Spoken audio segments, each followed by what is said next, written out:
Okay, picture this. A government shelter that is supposed to hold and made to hold 150 kids that currently houses over 300, ranging from newborn infants until teenagers. This is the current state of the Tijuana government shelter. Foundations for His Ministries, or FFHM, is trying to be part of the solution of these overcrowded government shelters. And according to their website, ffhm.org, they have a project that they are trying to create a girls' home in Tijuana. I have been living at FFHM for the last 6 months, working at one of their other homes that is south of Tijuana. And I have experienced and seen these things firsthand, as many of our girls come from these shelters. So I would like to introduce to you the problem of overcrowded government shelters.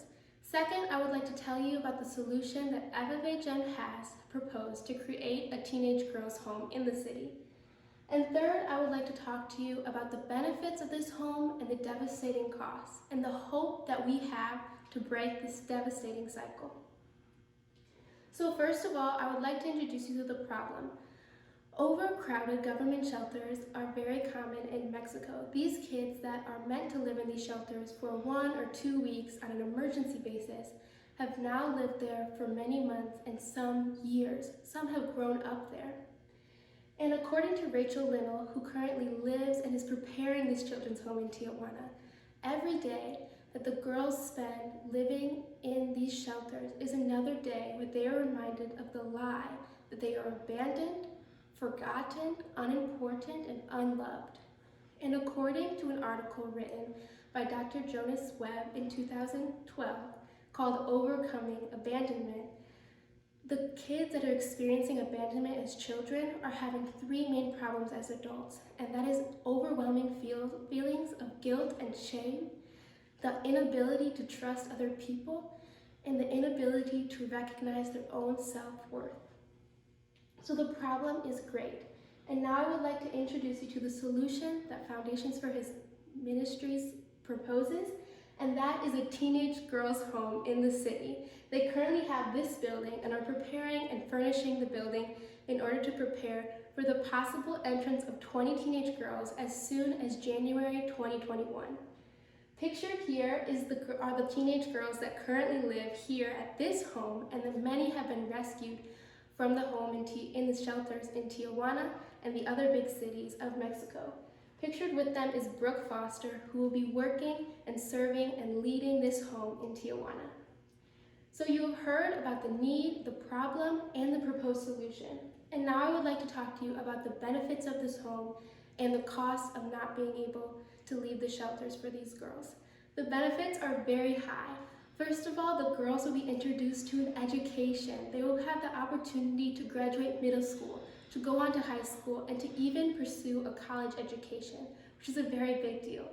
But the second benefit is much higher, and that is that these girls, for the first time in their lives, will be introduced to the love of their Heavenly Father. They will know that they are loved, that they are not abandoned, and that there are people there for them that care about them and are showing them the love of God. On the other hand of this is the cost of the girls that stay in the shelters and are never rescued from the state.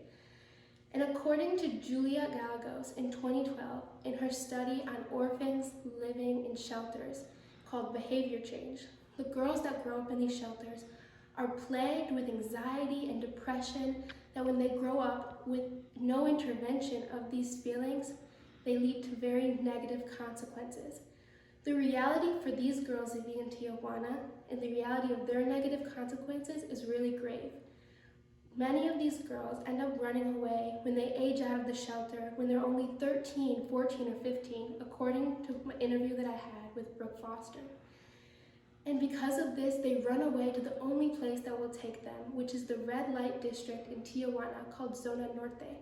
According to Hemingson's 2008 book called Zona Norte, this is the place in Tijuana that is known for illegal prostitution, drugs, and alcohol.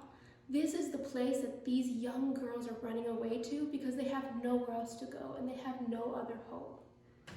So I have told you about the need for this home and the promise that if these girls move to this home, they will be loved by people like Rachel Linnell and Brooke Foster and they'll be shown the true love that God has for them.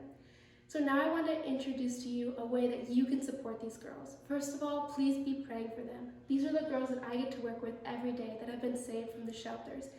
And although they have bad days, they know the love of God and they can experience His peace and His joy here. So please pray for them. If you can help financially, please go to ffhm.org and go to the donate button. You can specifically choose to support this project by clicking on Tijuana's Children's Home. And so, in conclusion, I want you all to know that as we decide to live and choose to live every day more like Christ, this is one way where you can support prayerfully and financially 20 teenage girls that they will one day encounter the love of God and that they will one day have a place to call home.